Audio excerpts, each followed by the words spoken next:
Showtime. This is Showtime.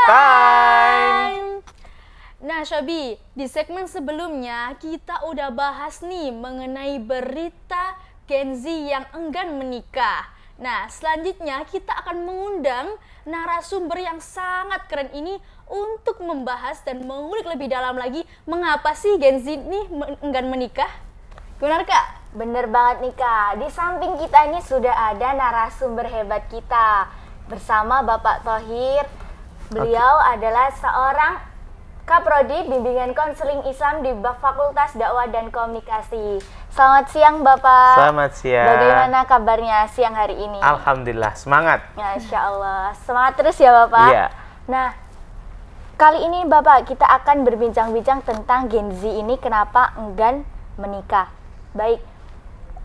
Untuk yang viral ini nih Bapak, kenapa Gen Z perempuan ini lebih memilih pending nikah? Karena mereka ini berpikir bahwa lebih memilih untuk mengupgrade diri. Oke, jadi saya tidak langsung menyalahkan kenapa Gen Z memutuskan untuk pending nikah. Tentu mereka pasti merasakan, menyimpulkan, berpikir jangan-jangan yang terbaik begini begitu. Tapi kepada adik-adik Gen Z, ayo kita coba pikir ulang. Apakah keputusan Anda untuk pending nikah itu adalah keputusan terbaik? Kita lihat dulu gitu ya.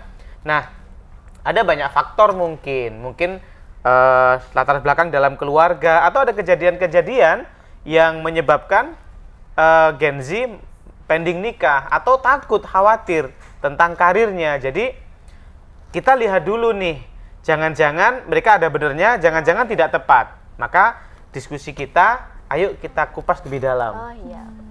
Oke. Benar banget tuh Pak. Nah, sekarang nih Gen Z kan udah mengikuti tren yang viral-viral, apalagi yang ada di luar negeri nih. Iya. Nah, di negara Jepang sendiri juga penurunan Gen Z yang enggan menikah itu sangat gimana ya Pak ya? Sangat menurun gitu loh. Iya, iya. Nah, apakah itu sangat mempengaruhi banget di Indonesia ini Pak? Ya, ya kalau sekarang kan Gen Z kan pengetahuannya luas ya, melalui media sosial dan sebagainya. Pasti belajar dari banyak budaya Asia, Eropa, pasti itu menjadi makanan sehari-hari. Nah, memang tidak kita pungkiri, setiap yang kita baca, yang kita dengar, pengalaman kita mempengaruhi keputusan kita, gitu ya. Tapi kalau pertanyaannya, haruskah kita ikut budaya luar? Selama ini kita sering dengar kalau budaya luar berarti lebih hebat, budaya luar berarti lebih baik. Tentu tidak selalu menurut saya. Ada budaya di luar negeri yang itu layak kita ambil, layak kita ikuti. Tapi di dalam negeri kita ada budaya-budaya juga luar biasa. Budaya misalnya keramahannya, kemudian persaudaraannya juga kuat. Nah, tentang pending nikah, kalau kemudian terjadi di banyak negara, belum tentu itu tepat buat kita pribadi, belum tentu tepat buat di Indonesia. Artinya mungkin mempengaruhi, tapi coba kita pikirkan, tidak harus loh kalau menurut saya, tidak harus loh kita ikut budaya luar. Tidak selalu budaya luar lebih baik dari budaya kita. Ada yang baik, tapi jika memang ada yang tidak baik, tidak harus kita ikuti. Oke, baik. Selanjutnya nih Bapak, ada nggak sih, kan di sosial media ini juga lagi viral nih, kenapa Gen Z ini lebih memilih pending nikah gara-gara trauma terhadap hubungan orang tuanya terdahulu nih? Iya. Memang masa kecil itu sangat berpengaruh. Keluarga kita sebut sebagai apa ya, significant person. Orang-orang penting itu berpengaruh bagi kita ya. Jadi kalau Gen Z, beberapa di antara adik-adik Gen Z lalu kemudian menganggap bahwa pernikahan itu menyeramkan. Buktinya ayah sama mama juga kayak gitu Iya. kesehariannya. Maka saya ingin mengatakan gitu ya, ada banyak keluarga lain yang bahagia loh. Dan belum tentu apa yang dilewati oleh ayah ibu Anda itu datang ke Anda. Karena mereka punya waktu, tempat, kemudian pikiran, perasaan yang berbeda. Ya. Dan pengetahuan Anda sebagai anak Gen Z kan sekarang lebih luas, lebih banyak hal yang bisa kita jadikan sumber untuk belajar. Jadi jangan khawatir, jangan jadikan patokan bahwa kenyataan di dalam keluarga saya pasti terjadi pada saya, tentu tidak. Nggak ada yang bisa mengatakan itu, kecuali kita setuju. Maka jangan-jangan kita akan dihinggapi terus. Maka yang perlu kita katakan, kisah ibu ayah saya adalah kisah mereka, kisahku ada kisah tersendiri yang aku akan membangunnya. Oh iya. Nah, bener banget tuh Pak. Apalagi kalau masa lalunya orang tua itu pasti nggak akan menurun ke anaknya ya Pak. Iya, iya. Tergantung Nggak pikirannya mesti. sendiri. Iya. Nah, ada penjelasan nih Pak. Apa sih keutamaan dan hukum menikah nih biar sahabat Shobi ini tahu loh gimana Iya, tuh Pak? iya. Sahabat Shobi, yang saya banggakan, menikah itu adalah satu fase dalam kehidupan. Coba, semua kan pernah sekolah SD, itu satu fase kegiatan. Ya. Kemudian SMP, SMA, kuliah, bagi yang kuliah. Ada satu fase lagi yang namanya menikah. Nah, dalam Islam nih, menikah adalah sunnah Nabi. Menikah itu perintah. Untuk apa? Ya untuk menyempurnakan agama kita. Kalau kita misalnya ada orang belum menikah, melakukan sholat, ibadah yang lain, itu pahalanya 50, masih 50%. 50, Tapi ketika dia menikah, itu 100. pahalanya full. Masya Gitu ya, Allah. itu di aspek pahala loh ya. Iya, iya. Tapi saya punya ide lain.